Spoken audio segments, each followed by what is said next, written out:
qualquer coisa que tu esteja calculando, né, que tem a ver com probabilidade, intervalos de confiança, hipóteses, você vai ter que ter uma resposta entre 0 e 1. Senão, não faz sentido. Porque não pode existir uma probabilidade negativa nem uma probabilidade que seja maior que 100%. E a probabilidade de você ter todos os eventos do espaço amostral, qualquer um deles, né, tem que ser 100%. Então, você não pode ter um espaço amostral que não tenha chance de acontecer, senão não é um espaço amostral. Algum elemento, né, no teu espaço amostral que não tem alguma chance de acontecer. Então, se você somar todas as chances, tem que dar exatamente 100%. Isso aqui às vezes é meio que automático, só que você pode usar essas informações para encontrar outras mais específicas que o problema te pede. A gente vai ver isso eventualmente. Mas assim, é que resumindo o que eu quero dizer é que às vezes é mais fácil você achar aquilo que você não quer e na estatística, aquilo que você quer é 1 menos aquilo que você não quer. É o valor daquilo que você quer, a probabilidade daquilo que você quer é 1 menos a probabilidade daquilo que você não quer. Então, se encontrar aquilo que você não quer for mais simples, a gente encontra aquilo que você não quer. Isso acontece muito, por exemplo, quando você tem um espaço amostral infinito ou extremamente grande, né? Então, às vezes mais vale calcular aquilo que você não quer, porque aquilo que você quer pode ser infinitamente grande para você calcular. Então, fica mais fácil dessa forma. A gente já vai ver alguns exemplos, principalmente distribuição de Poisson. E se os eventos forem exclusivos, a gente tem que a união deles é igual à soma de cada um deles separadamente. Muito bem. Agora, tá feito aí. Aqui está um pouco sobre o que eu falei, né? Outros teoremas fundamentais. A probabilidade de você ter o conjunto vazio é 0. O conjunto vazio seria nenhum evento do teu espaço, né? Explicando isso à luz do que a gente está falando. A união de eventos quaisquer, veja que agora são eventos quaisquer, não são eventos independentes, exclusivos, né? A probabilidade de um mais a probabilidade do outro menos a probabilidade da interseção deles. A gente falou um pouco sobre isso na aula passada. Sim. Se isso aqui, se AC é o espaço complementar, o que é o espaço complementar? Aquilo que eu não quero, né? Então, como está aqui, 1 menos aquilo que eu quero. E se um conjunto está contido ou contém outro, a probabilidade de um é menor ou igual à probabilidade do outro. Muito bem. Agora, vamos começar alguma coisa um pouco mais séria, né? Por exemplo, vamos falar de probabilidade condicional. O que é uma probabilidade condicional? Como o próprio nome diz, é uma probabilidade que acontece a partir de uma condição. Então, qual é a probabilidade de que isso ocorra sabendo que aconteceu aquilo? Vamos dizer assim. Isso é uma probabilidade condicional. Qual a probabilidade de que isto ocorra sabendo que aconteceu aquilo? Muito bem. Então, como é que a gente faz essa conta, né? A probabilidade de que A ocorra, sabendo que essa barra na matemática significa sabendo o quê? T ocorreu. Muito bem. Vai ser a probabilidade da interseção desses dois eventos, ou seja, que os dois aconteçam ao mesmo tempo, dividido pela probabilidade da condição. Muito bem. Então, daí é que ele rearranja de algumas formas diferentes a equação, mas basicamente, se você decorar isso aqui, você já pode começar a fazer probabilidades condicionais. Nem sempre elas vêm tão específicas assim, né, no problema. Às vezes, quando a gente vai fazer a interpretação de um problema, mesmo para escrever alguma coisa, a gente confunde as palavras. Pode confundir quem está lendo também. Eu posso escrever algo sobre probabilidade condicional, mas na hora das contas escrever uma interseção. Ou o contrário, que é muito comum confundir probabilidade de interseção com probabilidade condicional. Então, tem que ficar bem atento a isso. E claro, pode ocorrer várias interseções. Às vezes, para que um evento ocorra, né, tem que acontecer várias coisas ao mesmo tempo, né? Então, muitas interseções. Muito bem, então vamos ver um exemplinho aqui, para entender a lógica. Um par de dados honestos é lançado. Qual é a probabilidade de ocorrer o número 2 em pelo menos um dos dados? Se já tem a informação de que ocorreu que a soma dos números é igual a 6. Perfeito. Qual é a probabilidade de ocorrer 2, sabendo que a soma do que caiu foi 6? A ideia é essa. Então, ele tem algumas coisas aqui. Ele define alguns eventos, olha só. A soma dos dois dados é 6 e ocorreu o número 2 em pelo menos um dos dados. Então, a gente quer saber a probabilidade de ocorrer B, sabendo que ocorreu A. Então, tá aqui a interseção das duas coisas, dividido pela probabilidade da condição. Porém, esse é um problema que você não tem muito mais informação do que o enunciado te deu. Então, você vai ter que encontrar esses dados. Né? Qual é a probabilidade de ocorrer a interseção? Qual é a probabilidade de ocorrer apenas a condição lá? Para isso, você vai precisar contar todas as possibilidades. Quando eu jogo dois dados, eu tenho 36 possibilidades de resposta. Isso a gente já conversou na aula passada, lembra? Escrever Uhum. todos os casos dá 36. Muito bem. Agora, com isso em mente, né? Nós temos, então, 36 casos. Agora a gente pode contar os casos de cada um dos eventos aqui. Por exemplo, a soma dos dois dados é 6. Nós Só vamos um ver. parênteses, Diga. desculpa. Quando a gente estava fazendo, na época da escola, coisas de análise combinatória, blá blá blá, eu lembro que existia, assim, da profundeza do oceano da memória, um jeito, digamos, eu tenho 10 elementos que eu posso combinar de parzinho de qualquer forma. Quantas possibilidades existem? Eu lembro que existia um jeito de calcular isso. Qual era esse jeito mesmo? Eu não lembro nem o nome disso para pesquisar. Combinação e arranjo. Permutação. E é isso que você tem que procurar. Tá, deixa eu anotar porque eu vou esquecer. Combinação, arranjo e permutação.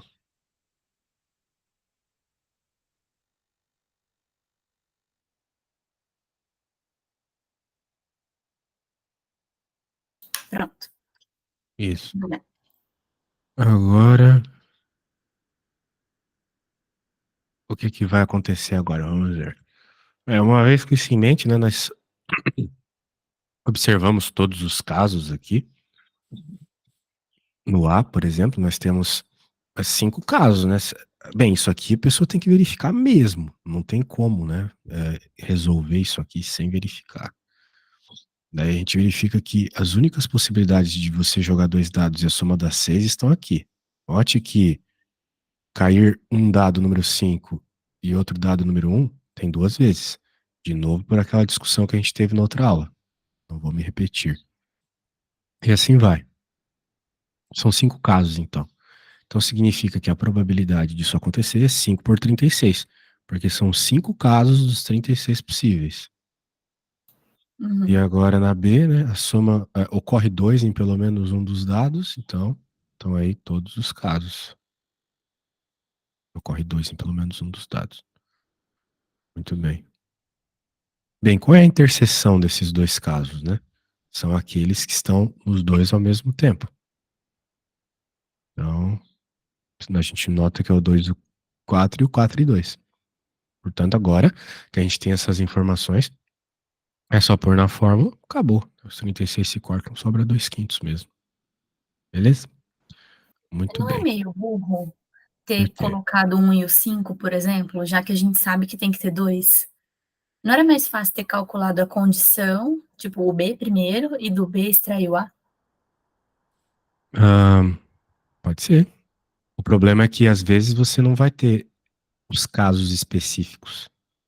Daí você vai precisar da fórmula, entendeu? Entendeu? Então, por isso que a gente aprende do jeito normal aqui, vamos dizer assim.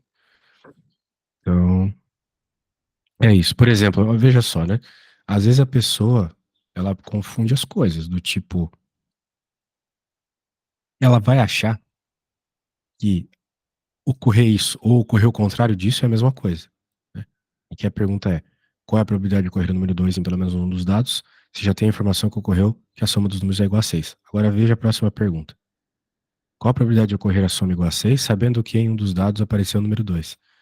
Parece ser praticamente a mesma coisa, mas não é. As condições são o contrário uma da outra agora. E é o que nós vemos na conta, né? Colocando a conta aqui, é isso.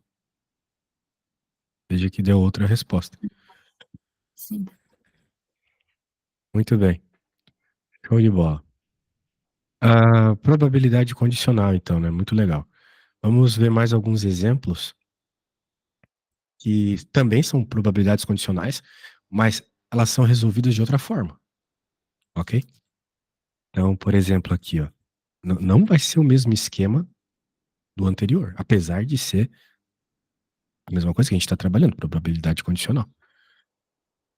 O professor indica 10 primeiros capítulos do livro e diz que vai fazer 10 questões, numeradas de 1 a 10, onde cada um deles será baseado no respectivo capítulo a ser estudado. O professor avisa que a prova constará apenas 3 desses 10 problemas. Então, a prova vai ter só 3 questões, que vão ser baseadas nessas 10. Os quais serão sorteados no início da avaliação, aleatoriamente, um após o outro, entre 10 papeizinhos numerados de 1 a 10. Tu vai desses 10, escolher 2, ok.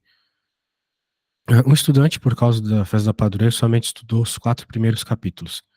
Vão cair 3 questões, de 10 possíveis, e o aluno estudou só 4 destes.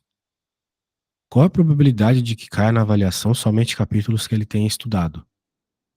Tudo bem. Vamos dar uma olhadinha. Para que caia apenas capítulos que ele tenha estudado, a gente precisa que 3 eventos específicos ocorram. O primeiro caia um que ele estudou, no segundo também, no terceiro também. Muito bem. Portanto, no problema a gente quer a interseção destas 3 probabilidades. Então, vamos pensar a primeira probabilidade. Qual que é a probabilidade de que caia um problema que ele estudou? Ele estudou 4 de 10 problemas. Então, a primeira probabilidade é essa. Nós vimos agora há pouco lá em cima que quando a gente quer que eventos ocorram, né? Você quer que um evento ocorra e ele depende de outros eventos ocorrerem também. Nós vimos lá em cima que tinha que multiplicar as probabilidades. Então é o que está acontecendo aqui, ó. Para que caia só questões que ele estudou, essas 3 questões sejam questões que ele estudou, primeiramente 4 por 10, a probabilidade de cair uma das 4 questões que ele estudou. Só que uma vez que você escolheu uma probabilidade, ou melhor, uma vez que você já pegou uma das questões estudadas, não tem mais 4, agora tem só 3 lá na urna, né? Onde estão as questões. Mas o papelzinho não voltou para a urna, obviamente. Então, agora só tem 9 papeizinhos na urna. Então, para que caia a segunda questão, ele estudou sabendo que a primeira já caiu, né? A primeira que ele estudou já caiu. Agora você já tem uma probabilidade de 3 nonos. É a mesma lógica para a última questão, 2 oitavos. Então, para que as 3 questões sejam questões que ele estudou, ele tem uma probabilidade baixíssima aqui, né? 1 sobre 30. Beleza? Então é isso. Quando você tem probabilidades, né, independentes, você tem que multiplicar. Ok? Então tá aí. Uhum. E vamos ver a próxima pergunta. Qual a probabilidade de que somente um terceiro sorteio caia exatamente um ponto que ele não estudou? Mesma lógica. Cai uma que ele estudou, cai outra que ele estudou, só que agora tem quantas questões que ele não estudou ainda lá no sorteio? 6. Então 6 de 8. Pronto. Note que, vamos dizer assim, a ordem que você coloca as coisas aqui não importa, porque a gente está falando de uma probabilidade. Ok? Esse negócio que você estava falando agora há pouco, né? Sobre combinação e arranjos. Normalmente a ordem importa. Mas aqui, né? A ordem não importa, né? Só importa a probabilidade mesmo, então a multiplicação delas. Beleza? Então esse foi já um outro tipo de problema que Tinha condições. A condição é que só caísse questões que ele estudou. Muito bem. E agora temos um outro problema que tem a ver com quadros, né? Quadros de probabilidade. Então, discos de plástico, resultado de 130 discos. Estão resumidos a seguir. Tem a resistência a arranhão alta e baixa, a resistência a choque alta e baixo. Temos um quadro aqui, supostamente a soma de todo mundo dá 130. Determine as seguintes probabilidades. A probabilidade de o disco ter alta resistência a choque. Bem, essa aqui eu acho que você consegue me dizer, né? Você saberia me dizer? Vai ser alta a choque 90 mais 16, ou melhor, 90 sobre 90 mais 16. Não. Não. Falei merda. Pera, deixa eu pensar. Deixa eu somar as quantidades, vai ficar melhor. Faça sem pressa. Quando você tiver essa respostinha, pode me dizer.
Seria 81,5%. Bem, pode ser que seja, mas qual foi a fração que você Ah, obteve tá. como probabilidade? Eu peguei a coluna de alta resistência a choque e dividi pelo somatório de todas as células, então ficou 106 por 130. Exato, isso mesmo. Agora vamos para 2, é uma pergunta um pouco mais capciosa. A probabilidade do disco ter alta resistência a choque, sabendo que, ou seja, estamos falando de uma probabilidade condicional, o disco tem alta resistência a arranhões. Será que você consegue ou precisa que eu escreva a fórmula? Não, acho que eu consigo. Perfeito. Então, quando fizer, me diga.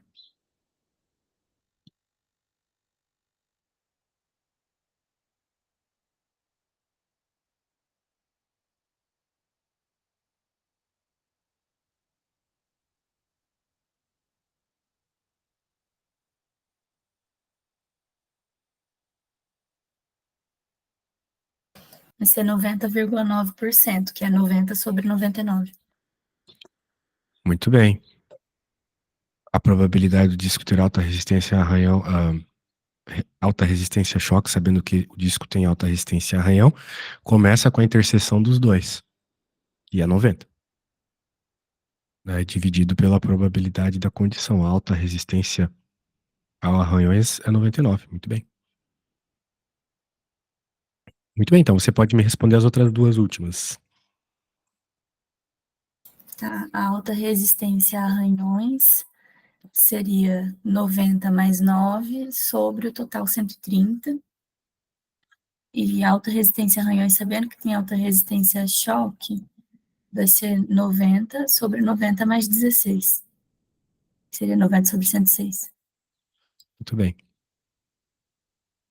Ótimo. Então agora continuamos. Eventos independentes. Então, eventos independentes, como o próprio nome diz, né? Quando a probabilidade de um não depende da probabilidade do outro. Só que às vezes você quer que dois eventos ocorram. Por exemplo, você quer que chova e que a bicicleta quebre. Duas coisas absolutamente nada a ver uma com a outra. Então você tem que multiplicar as probabilidades. Muito bem. E assim vai. Existem situações que são assim. Por exemplo, sei lá, para pessoa engravidar, por exemplo. né? Tem que acontecer algumas coisas, por exemplo, tem que estar no período fértil e tem que também o comprimido falhar, por exemplo. Então, para que um determinado evento ocorra, duas coisas tiveram que acontecer. Existe uma certa probabilidade para essas coisas acontecer. Então, a gente multiplica elas. Se tivesse mais situações aqui, mais multiplicações. Mas pera, volta para trás um pouco. Eu ainda estou na primeira linha aqui.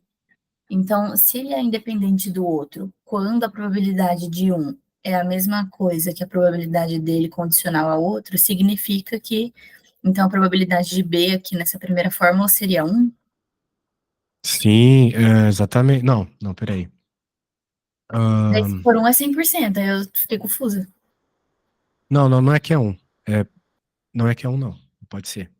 Mas você percebeu uma coisa muito interessante sobre a fórmula da probabilidade condicional. Eu vou até escrever ela aqui. Ah, realmente, né, existem situações onde uma probabilidade não depende da outra, né? Por isso que o nome é independente. Agora, vamos ver como é que isso acontece matematicamente na prática. A equação é essa. Mas qual é a equação da probabilidade condicional? A gente já viu aqui que é essa aqui. A probabilidade da interseção dividido pela probabilidade da condição. Só que se a gente, por qualquer motivo que seja, sabe que uma coisa não depende da outra, a gente já sabe que a probabilidade de acontecer A sabendo que aconteceu B é a própria probabilidade de acontecer A, certo? Qual é a probabilidade da minha bicicleta ser rosa sabendo que choveu? É a probabilidade da bicicleta ser rosa, porque o choveu não tem absolutamente nada a ver, certo? Então, na prática, a gente repara que esse B tem que sair da conta. Como que ele pode sair da conta? Ele pode sair da conta única e exclusivamente se o termo ali de cima for a multiplicação de A com B. Porque daí eu vou ter PB em cima, PB embaixo, corta, corta. Então não precisa ser um para cortar, cortar e sumir. Sacou? Pode ser qualquer valor. A probabilidade. Entendi. Ok? Então por isso que acontece isso. E daí a gente chega nessa conclusão, que se os eventos são independentes, né? A probabilidade de interseção é justamente a multiplicação desses eventos. Multiplicação da probabilidade desses eventos. Ok? Então Uhum. tá bom. Ah, show. Muito bem observado. E assim vai. Nós temos aqui um outro exemplo para entender essa lógica. 40 defeituosos, dois deles selecionados ao acaso. Qual a probabilidade de que o primeiro chip selecionado seja defeituoso? Bem, nós temos 40 defeituosos de 165, então não tem muita dificuldade em imaginar que vai ser 40 por 165, certo? Sim. Vamos ver. Sem spoiler. Aqui. Muito bem. Show. Olha só, Juliana. Eu preciso ir no banheiro rapidinho. Será que você consegue Tá ir bom. aqui? Depois a gente corrige com o enunciado, beleza? Tá. Então tá bom, já volto, rapidão.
Voltei aí, conseguiu fazer alguma dessas questões? Eu me confundi um pouco, mas acho que depois entendi. Certo, se confundiu no quê? Me diga. Qual que foi o problema de interpretação aqui? Eu esqueci que o segundo sorteio tem menos itens do que o primeiro. Sim, sim, você pode levar isso em conta para fazer o problema, exatamente. Tem que levar, né? Se não tem reposição. Sim, daí quando eu cheguei na letra D, eu percebi que tava tudo errado. Sim. Mas tudo bem. Então, Você fez provavelmente. todas? Eu não cheguei na letra E, eu tava pensando como fazer na hora que você voltou. Certo. Bem, pense mais um pouco aí. Se precisar me perguntar algo, faça, mas acho que você consegue sozinho.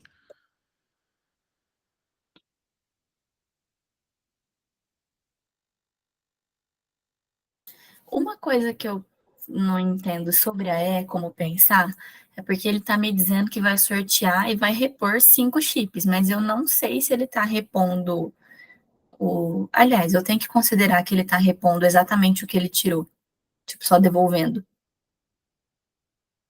Ahn, Bem, se ele vai repor, então a quantidade de elementos permanece a mesma da primeira retirada, Tá, certo? Tudo permanece igual à primeira retirada. ok.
Eu acho que eu fiz uma coisa que não tem nada a ver.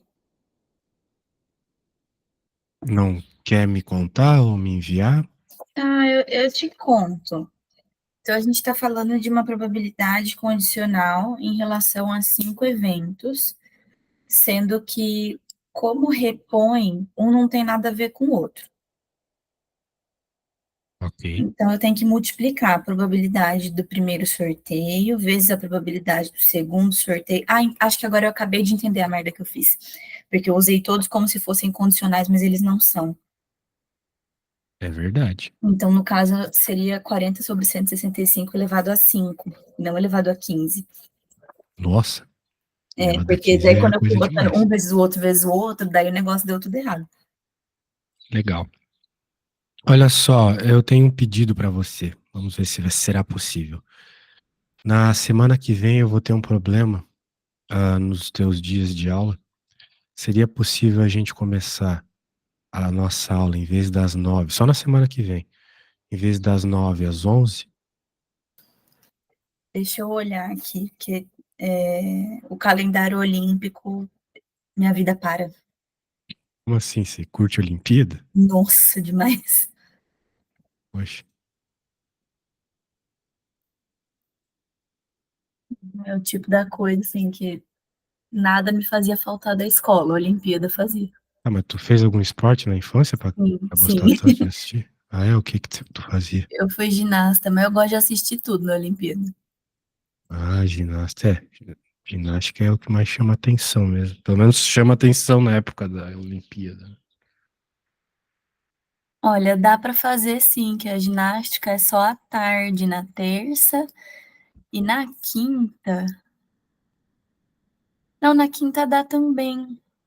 Que a ginástica também é só à tarde, então tá sucesso. Tá bom, então só na semana que vem vai Beleza, ficar às 11, beleza? tá, já vou anotar aqui antes que eu esqueça.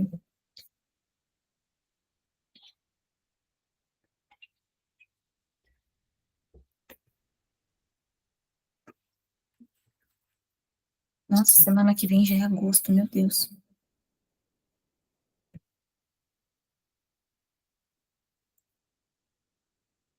Sim, sim, tá passando muito rápido esse ano, tá louco. Pois é. Pronto, anotado. Sucesso. Beleza, beleza. Você tem que aproveitar que essa época eu tô com o horário bem mais livre, que era para eu estar fazendo um intercâmbio, mas deu tudo errado. E aí, agora eu estou em casa. Poxa, É. intercâmbio, tu ia trabalhar ou ia aprender inglês fora? Eu Por fui, quê? na verdade, eu ia fazer doutorado de sanduíche, mas Ah, aí eu fiquei bem doente, então eu tive que voltar e agora eu tô ficando em casa. Os meus horários estão tranquilos. O dia que você precisar, é só me avisar. sanduíche é legal, você tava pensando em fazer onde? Eu cheguei aí. Eu fui para a University College London, mas aí eu tive que voltar. Poxa, você teve o que lá? Eu tive um transtorno de ajustamento bem pesado. Não tenho ideia do que seja isso, mas melhoras. Foi, imagina assim, ansiedade com depressão, caindo na montanha russa, na queda Nossa, mais íngreme que tem. mas a Inglaterra é tão ruim assim? Não, a Inglaterra é ótima, eu que tava péssima. Entendi. Caraca. Não, foi bem zoado. Agora eu tô em casa, porque eu não consigo sair de casa ainda. Mas Sério, você parece tão extrovertida. só pareço, mas porque eu tô dentro de casa. Do lado de fora não dá muito certo. E aí Poxa, é isso. Então eu tô ficando bastante em casa. Quando você tiver qualquer BO, você me fala. E eu estou aberta a trocas de horário com outros alunos. ótimo.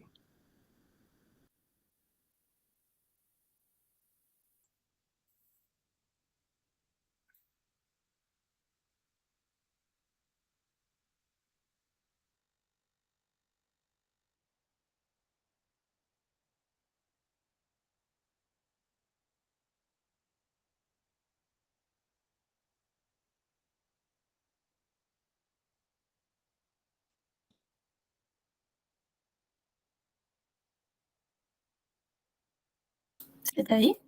Tô sim, tô esperando a resposta daí. Ah, Ou uma foto 40. dela. É o 40 sobre 165 elevado a 5. É que quando tu fala assim com decimais, não que esteja errado, definitivamente não está, mas fica um pouco ruim para eu entender. Então, se tu talvez me mandasse a tua Ah, tá. lógica, né? Eu acho que eu entendo um pouco melhor, beleza? A minha lógica ficou um rabisco, assim, terrível. Mas, tá, deixa eu escrever menos bagunçado. Beleza. Eu fui escrever na folha Porque aleatoriamente, veja, vai né? ficar uma grande zona. Principalmente para você que vai escrever uma tese, né? É bom ir se acostumando como expor esse tipo de coisa, sabe? Então é legal que você mande para eu dar uma olhada, né? Para ver se você está conseguindo expor legal, assim, o que você quer expor.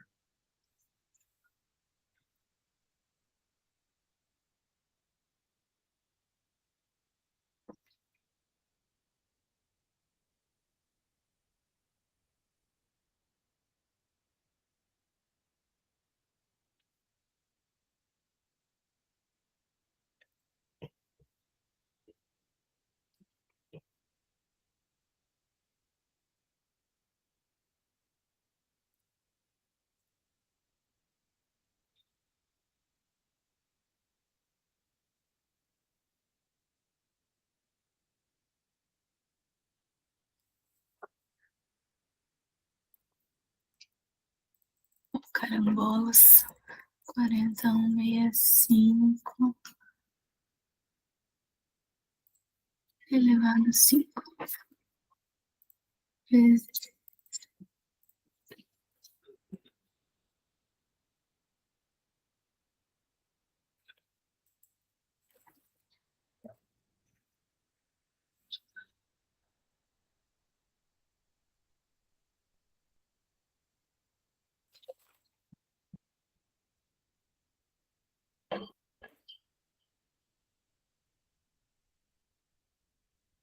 Na próxima aula estarei um pouco melhor organizada. Eu acho que você vem muito bem para aula.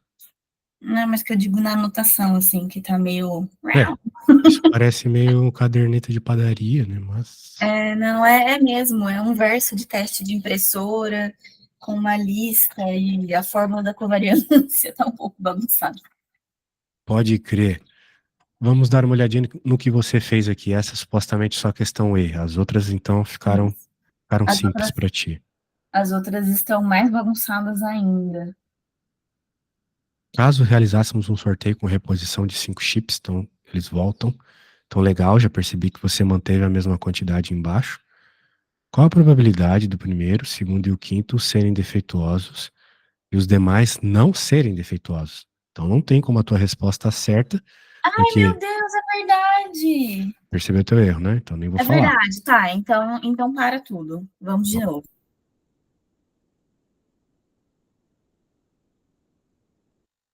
Sem problemas, vai lá.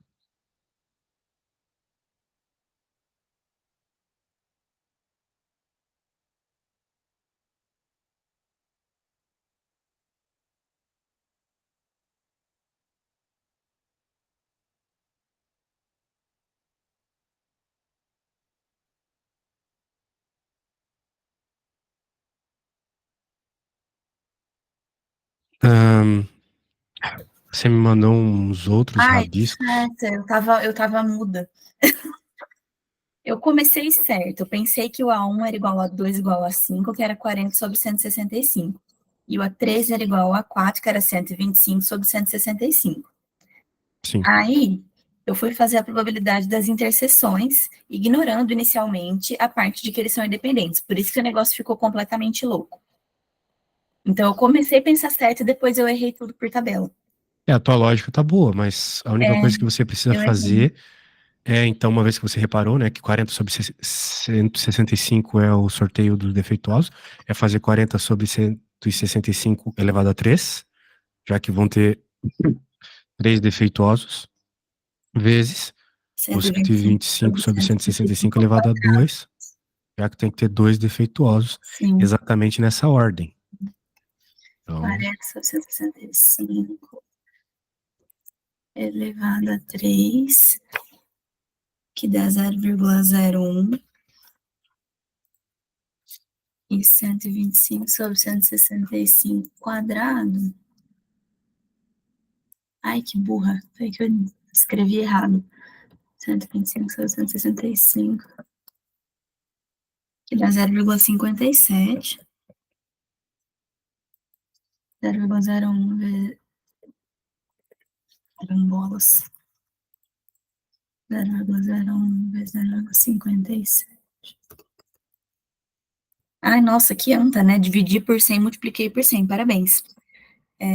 Então, isso aqui vai ser 57%.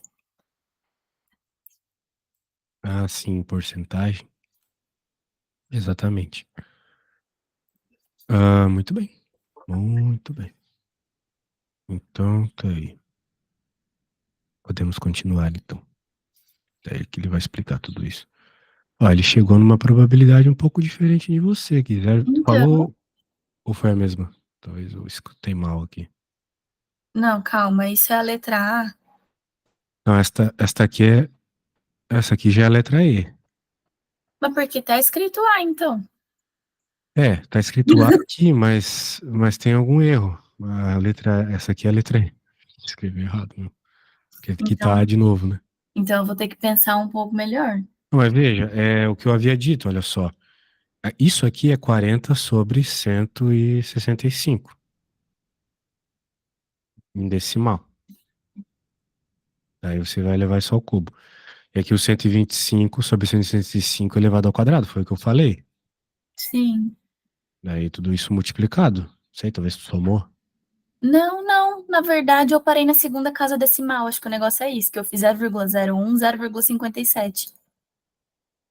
É, talvez. Acho que foi isso que Como aconteceu. Que ele tem foi um muito pouquinho, zero, né? é, Talvez tu ele foi um tenha pouquinho mais que. longe do que eu. Isso.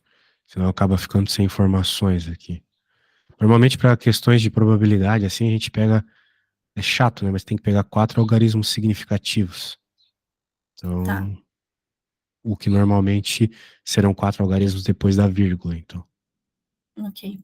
beleza. Bem, é isso, né? Então, essa foi a parte, vamos dizer assim, interpretativa. E às vezes a gente consegue, né? Olhando ali os valores, fazer algumas operações e chegar. Só que tem vezes que são tantos dados que a gente não consegue por conta própria, né? E colocando nestas formulazinhas e chegando à resposta. O que que a gente tem que fazer? Temos que usar equações. Nessas situações temos que usar equações. Existem algumas equações para determinados problemas. Então, ele vai começar a falar dessas equações aqui. Eu vou passar um pouco por cima aqui, porque na próxima aula eu quero me aprofundar nelas, não adianta nos aprofundarmos hoje. Tem a distribuição de Bernoulli, onde tu vai ter basicamente duas possibilidades, né? Bem, na verdade aqui é sempre duas possibilidades, sucesso e fracasso. Mas aqui, de modo geral, você não tem vários eventos acontecendo, essa é a distribuição de Bernoulli. Então, como ela não te permite fazer um problema com vários eventos, ela não é muito utilizada. A mais utilizada é essa aqui, a distribuição binomial. A distribuição binomial ela vai te responder umas perguntas bem interessantes do tipo, se você joga uma moeda, você sabe que a probabilidade de cair cara é 50% e de cair coroa também é 50%. Isso é uma distribuição de Bernoulli. Tem duas possibilidades, um evento bem definido. Mas digamos que você vai jogar 10 moedas e você queira saber qual é a probabilidade de 7 dessas moedas cair cara. Então a probabilidade ela já não é tão clara assim, não é algo tão evidente de se fazer. Então numa situação como essa, né, você pode usar a distribuição binomial. É claro que eu falei 10 moedas, mas poderiam ser 150 mil moedas. Então, uma situação como essa já envolve um número tão grande que nem se cogita fazer a conta um a um. Então, tu tem que usar uma equação, senão não vai conseguir resolver. Então, nós temos a distribuição binomial que vai levar em conta aquilo que você estava me perguntando lá no começo da aula, sobre combinatória. Porque quando eu te falei 7 resultados serem cara, né? Você joga mais 10 vezes, 7 derem cara, eu não falei que os 7 primeiros tinham que ser cara, ou os 7 últimos, ou um sim, um não, né? Então, esse tipo de situação, você tem que contar as possibilidades, né? Quantas possibilidades podem ocorrer se eu vou jogar 10 e quero organizar isso de 7 em 7. Isso é aquilo que você estava me perguntando no começo da aula, combinação. A gente vai falar sobre tudo isso na próxima aula. Note que nessa situação que eu estava te dizendo agora, a gente tinha um espaço amostral bem definido, vou jogar 10 vezes. Mas às vezes a gente não vai jogar especificamente 10 vezes. A gente pode ter algum evento que pode ocorrer infinitas vezes. Por exemplo, quantos carros passam numa esquina? Pode passar um, como pode passar 1 milhão. Então não é um espaço amostral bem definido. Então, em situações como essa, a gente usa a distribuição de Poisson. Também muito importante. Ela é até exponencial, né? Então, ela é muito importante. E nós temos outras, né? Tem hipergeométrica, tem algumas outras aí. Note que todas as situações anteriores, elas eram discretas, né? Porque eu posso ter uma moeda, duas moedas, três moedas. Eu não vou ter meia moeda, né? 0,7 moeda. Mas às vezes eu vou estar tratando de elementos que são contínuos, né? Então tem que usar distribuições diferentes para trabalhar com elas. Por exemplo, as distribuições contínuas aqui, que tem a uniforme, a exponencial, que a gente estava falando lá na primeira aula, a distribuição normal, a gente conversou também, a curva de sino. E aí tem mais algumas outras, como a T-Student, que é muito usada em teses também, e por aí vai. Muito bem. Tudo isso fica para a aula da semana que vem, que será, né, lembre-se, às 11, tá bom? Uhum. Então, tá bom. Beleza. A gente se fala terça-feira às 11. Tchau, tchau. Valeu. Tchau. Até.